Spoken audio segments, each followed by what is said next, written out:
in the beginning. So we have water. But interestingly, water is the one thing that's not created. Water is there at the beginning. God separates the water. The mayim, the water, and then the shamayim, which we translate as heaven, but it actually means of the waters. So God is separating the waters. It's chaotic. And so in this creation narrative, there seems to be water seems to be there with God. So it's something primordial. It's something beyond creation. It's something there. So the Jewish tradition takes very seriously water's place in creation as something not created by God, but something there with God, almost revelatory. There's some power to water in the creation narrative. And so God separates the waters, and that creates the world, the land, the sea, the fish, the animals. God is constantly separating waters to form the world, but not creating water. It means that that water has some power that God is yielding and using, but not creating. So we have to, again, in Jewish tradition, take very seriously this power. So traditional understandings of God are God as being omniscient, omnibenevolent, and omnipotent. Right? So all good, all knowing, and all powerful. So how could there be something beyond God's capacity to create? That would compromise God's omniscience and omnipotence. It's a tough word to say. It would compromise both of those things. So water is there for a reason, because it teaches us something about God and God's almost limitations in some strange way. Because the Bible is not written with a medieval or modern understanding of what God is. This idea of God of being transcendent is not the God of the Hebrew Bible. God is present. God gets angry. God gets happy. God is jealous. In fact, we even have phrases, a jealous God, a wrathful God. These are human attributes that are there in the particular text. We read back into those texts metaphors or analogies that help us think about God as some ineffable other. But that's not coming out of the Hebrew Bible. The Hebrew Bible is a very earthy God. It's a God that really cares about the matters of human beings, and in particular, the Israelite people. So it matters that water was there with God, because God is this powerful God competing with other gods, but has the power to separate and use water in a way that no other being can. Another moment that really stuck out for me in the text was when we were examining the Jewish text and the Jewish creation story. And I grew up in the Christian faith, and I think often Christians believe that the Christian Old Testament and the Jewish Bible are just one and the same, and just that we think of them as sort of, from a Christian perspective, you think of, oh, we were all the same, and then Jesus came. And realizing that in the Jewish creation story that this idea that the water was always there, that the water was present before anything else, and that's really crucial in the Jewish understanding. And so that was really, to me, I spent a lot of time just thinking about the meaning of this, that the water was always there. I think of it as something akin to this idea of, we talk about the universe is expanding, but if the universe is all that there is, where is it expanding to? If the universe is just everything that's out there, where are we expanding to? And I think it's a similar sort of thought process of like, well, where did the water come from? If the water was there when creation started, was the water before the God? Was the God at the same time as this water? How is it that there is something that should be in many understandings? You think of a God as being an all-knowing, all-being presence, and then but where'd the water come from? So I just find those kinds of mysteries are just really interesting to me, and there must be meaning there if that's so meaningful to this text, that the water was there at the beginning.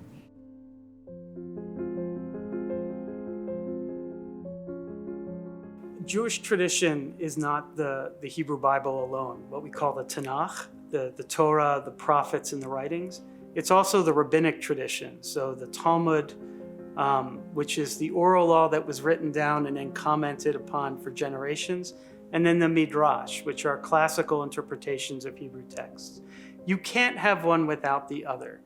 You simply can't interpret the text without the tradition. The reason why people get frustrated with what we call Midrash, which is an ancient form of Jewish interpretation, is that it's not a conventional way in which we interpret the Bible. We don't take sentences, read them, and try to fill in blanks. We actually focus on letters and words. And the reason why we do this is there's this underlying fear of idolatry in Jewish tradition. And if you interpret any one thing at any one moment in time and make that the interpretation, then you've created an idol. You understand that life is fluid, you understand that people change, and you understand that God's relationship to human beings in language has to change. So that if you hold on to any one interpretation, you're worshiping yourself. You're not worshiping a God that is beyond our ability to know, beyond our ability to imagine.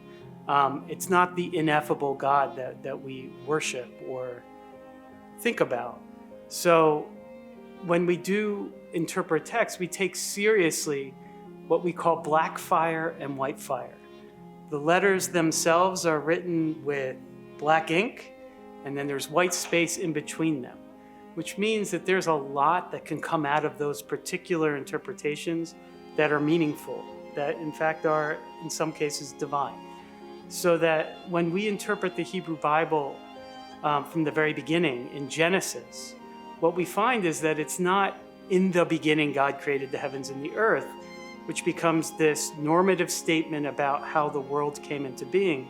In fact, we read it as Bereshit bara Elohim et hashamayim ve'et haaretz, which gets translated as in the beginning God created the heavens and the earth, but the grammar is actually a little more ambiguous than that. The bit gets translated as in the, at, sometimes when. There's an ambiguity in that moment. And now think for a second when God began to create. That changes the whole foundation narrative. Or in a beginning, as opposed to in the beginning. You see how the mythical foundations for a religious narrative fluctuate. And you don't want to be beholden to one at any particular moment in time, because God's word is something that is concrete. It is only understood by human beings in particular moments in time. And those particular moments are always going to be fluid. So those interpretations are alive and well. And that as you constantly interpret the text, you also learn something about yourself. It's a way of growing within the tradition. You keep interpreting, you keep making the text alive and relevant so that your connection to the tradition grows. So I think that interpretation in Jewish tradition is unique because of its reliance on Hebrew language, but it's also unique in that it requires constant thinking, which then leads to another problem in a religious dialogue. What do Jews believe? So if you're to say, do Jews believe that the Bible is sacred or holy? The answer is yes, but it's not a simple answer. It's holy and we take it seriously. But belief is not something that we can easily articulate because of that fear of idolatry. If I convey to you what I believe God to be and limit myself to that, again, I've created an idol. So how do I allow for a God that exists in time, that connects and relates to me, but is not something entirely discernible to me that I can objectify? The term God is also problematic here. If I can be indulged in a quick medieval anecdote, Maimonides, for instance, was so terrified of idolatry that even the statement God exists is idolatrous, because we know what existence is, or at least we think we know what existence is. To limit God to that thing, existence, means we've created an idol. We've limited God. So the way out of it for him was to say that God doesn't not exist. In academic terms, we call that apophatic theology, negative theology. Two negatives equal a positive. But that fear of idolatry is real, and that it underscores all interpretations of the Hebrew Bible. It's really important to understand when we talk about Judaism that we're not talking about any one particular thing. But when we talk about Jewish tradition, we're talking about a set of texts, a canon, that starts with the Hebrew Bible, but doesn't end with it. That it is an open conversation throughout the ages that gets canonized with the Talmud, with the Midrash, with the medieval commentators, with the philosophers. Up until the present moment, you read your Judaism through your particular tradition's slant or worldview, and a way to convey and articulate new ideas within that tradition.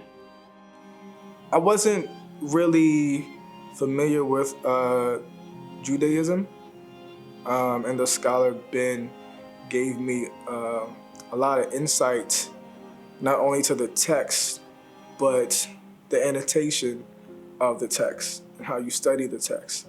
I thought that was very insightful, because I've been taught in my teachings as a Muslim to study and annotate just the same. And I just saw that relationship, and I thought that was refreshing.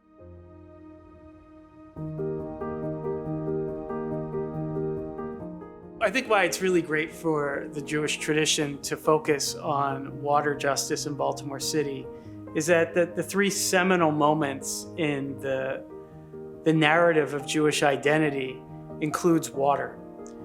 The creation, the flood, and the Exodus. And you see both the destructive and life-affirming power of water in each of those narratives. In the Noah story, God tells Noah that God's frustrated with his own creation, and that Noah is going to save his family by building an ark while God floods the whole world and wipes it clean in order to create anew. And that Noah's responsibility is to be a part of this new creation, this renewal of creation. But using the waters that were not created by God, but existed at the same time as God created the world in order to destroy the world. There's a contradiction, a tension in the waters. The rabbis pick up on this. And this goes back to the interpretation issue. The rabbis are not afraid of all of the different contradictions in the Bible. They teach us something. And what does this particular contradiction teach us? That God changed his mind. And I'm going to keep making it awkward with the gender pronouns, because it's idolatrous to use one or the other in this context. And so I'm keeping to a particular Jewish tradition that may not have been fully articulated yet, but I want to be a part in laying the foundation for. A gender-neutral God is a God that we aspire to, that is truly transcendent, that we don't limit to the way that we separate the world. So how does God save humanity? God tells Noah to build an ark. And then this is important. The word ark in Hebrew is teva. It's an innocuous word. It's only used one other time. And that's when Moses' sister puts him in a teva, which gets translated as basket, but it's actually the same word as ark, a little ark, and sends Moses down the river. So Moses becomes the reluctant leader of the Israelite people, and Moses is the one that leads the Israelites out of Egypt. But what's interesting is that this theme of water plays a pivotal role in his journey. End of his journey happens with a separation of water, like we see in the very beginning with God separating the waters. God separates the waters in order to create the world. God separates the waters in order for the Israelites to be redeemed. The word in Hebrew for Israelite, Hebrew, is ivrit, which literally means to cross over. The Israelites are those that cross chaos into order. They're redeemed, and it requires this separation of the thing that, when not contained, can destroy water. But something about separating waters is essential to justice. We need to think about the crossing over as part of our theological living. That life is always about this crossing from one plane to a next. It teaches us that the crossing over is always about perspective. So for instance, the Israelites were slaves in Egypt, and they crossed the boundary into freedom through the water. But they're not always the enslaved. They're not always the persecuted. And the Egyptians are not always the persecutors. And this is an interesting part about the Hebrew Bible that the rabbis pick up on pretty quickly. You carry that burden as you cross the Red Sea because you don't know whether or not you are in the position of the Pharaoh or the position of the Israelite. That there is as we cross through life, there's always an impulse to persecute, and there's an impulse to help and to save. That the Passover Haggadah that commemorates the crossing of the Sea of Reeds into the land of Israel reminds you that you were enslaved at one point, but it also reminds you that you're not fully free until all people are free.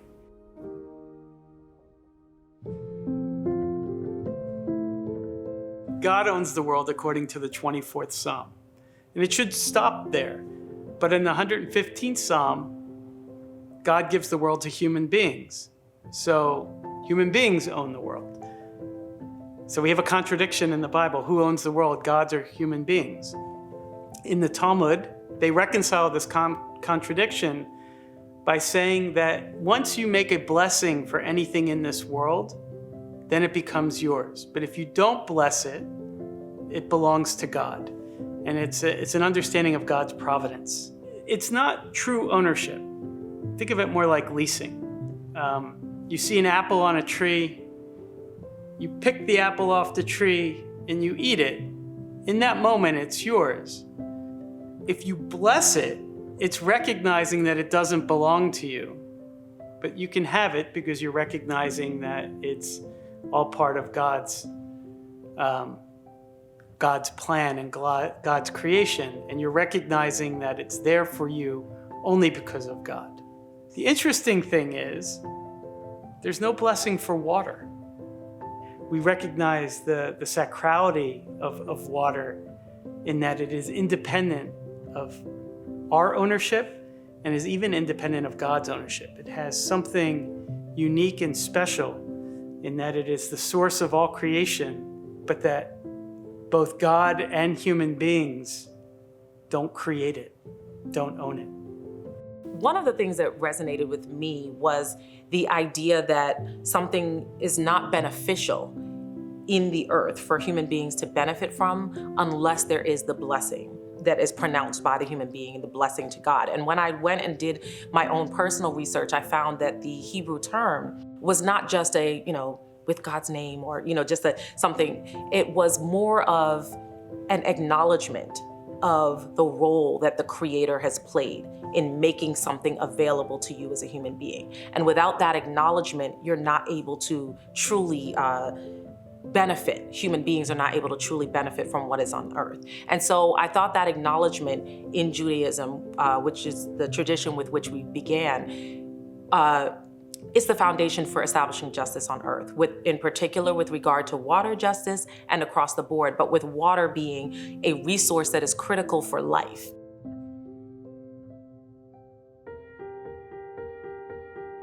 I think it's important that no one person owns Torah, because there's that fear of idolatry. And there's an acceptance that the more people have access to Torah and the more people who live in Torah, a more just world will emerge. That our goal is to bring Torah to the world at every moment because it is the source and foundation of good life. Water is the same thing. So it is our hope that water, people have access to water to use for all aspects of their lives. Torah is like Mayim Chayim, living waters.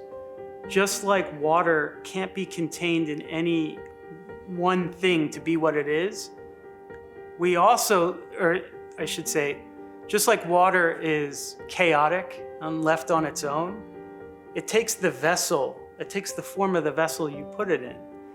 And sometimes that can be life-affirming and nourishing, and sometimes that can be incredibly dangerous. You put water in a pool and you leave a child by the pool, that water becomes dangerous. You pour water in a cup and you serve it to someone who is thirsty, that water becomes nourishing. The Torah operates similarly. So there's this passage in the Talmud that says, Ein mayim ela Torah, which means there is no water except Torah. It's opaque, it's somewhat poetic, but what the rabbis hope to convey by this succinct little aphorism, Torah is essential for life. It's not just reading Torah, it's not just following the rules within Torah, it's constantly living and thinking of Torah as a way to inform every bone of your existence.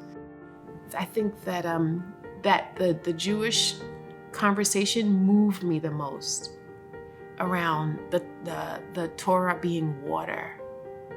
That just really, really touched me in a way that I was not expecting. And then it also moved me to realize how important it is for us, for all of us, to be passionate about water. And if I look at it through the lens of all these different traditions coming together, we're still drinking that same water, which is also amazing to me. So if the Torah is water, I'm supposed to drink it.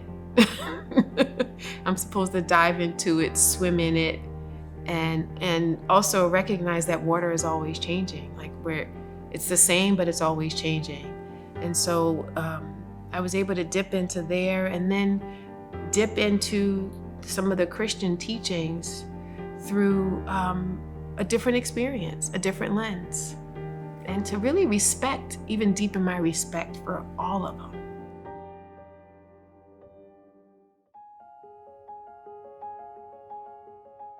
It's hard to articulate justice into one or two sentences in Jewish tradition, but I can tell you what it looks like. You can't have forgiveness until there's justice. Forgiveness comes out of justice. Judaism takes the form of justice first. That if I can't look into the eyes with the person whom I've wronged, why would I think that I could do the same for God? And that's that fear of idolatry. It's easy to just sit in a space and speak to a nebulous thing and say, I'm sorry. It's much harder to look someone in the eyes and say that I'm sorry. So what would look like in a contemporary form? Well, there are injustices that are discernible to the eye, and there are some that are subterranean. We have structural problems. We have a history that has placed people in particular positions that is not of their choosing. Say something like racism. I, as an American Jew, can't go to African Americans and apologize for racism and think that I could be forgiven. I need to do everything in my life to repair those injustices, to ensure a just society endures, so that I can then not only ask for forgiveness, but atone for my own sins with my own community. Even embedded in the Hebrew language, the word for I, ani, the sense of self, those same three letters spell the word ein, nothingness. That there's always this balance between who you are and who you could become, and you being a vessel for God or godliness. And it's this dialogical reality about how much you want to hold on to your sense of self at any particular moment and how much you want to let God in. In a just world, you're going to find that balance. You need to be who you are. I need to be Ben. I need to be able to eat and to live. But I also need to recognize that who I am has always been contingent on circumstances. I could have been an entirely different person if I was raised differently. And there's a certain humility in recognizing that my sense of self isn't my own. It's contingent on other things. So all the more so, God. So you have a community of individuals that are trying to bring godliness on earth because no one person can do it alone. We do things together. We're better, stronger when all of us are fulfilling the commandments and living in God's ways. Judaism is not about whether or not I'm accountable to other people. The question is, do I choose to be accountable to other people? The freedom of godliness comes when I choose to be accountable. When I live a life for myself and others simultaneously, means I'm allowing that ain, that nothingness, to be filled with some aspect of godliness. And that's justice. But that only occurs in community. It only occurs in communities, plural. It can only be done when you have hundreds, thousands, millions of people acting together to see something through. I think of Judaism as, when it comes to justice, operates like a movement. The word for Jewish law, halacha, literally means going or walking or a way. It's not just simply a law, a set of things that you do in order to create a society. You literally walk with God. You literally move with God and move with God towards a place of justice. And there are reminders on the way, but you need other people to keep you honest. You need other people to give you a sense of self, and you need other people to help you. There are limits to what you can do in this world. And there's a certain idolatry invested in the idea that you as an individual can do it all. Justice is shared, justice is felt, and it's built by other people. Imagining what a perfect world is problematic, in the sense that just like you don't want to imagine the perfect entity God without being an idolater, you don't want to imagine a perfect world because that's just a snapshot of who you are in a particular moment in time. Justice will look like a time in which people stop imagining those things or stopping to need to imagine those things, but rather living life in such a way that people can expect the best from one another and expect the best of their neighbor and not even think about wronging them in some capacity. What that looks like in practice, that's going to change in every single circumstance. And so the goal is to call out the injustices, find remedies to those particular ones, and be open to the fact that new injustices may occur.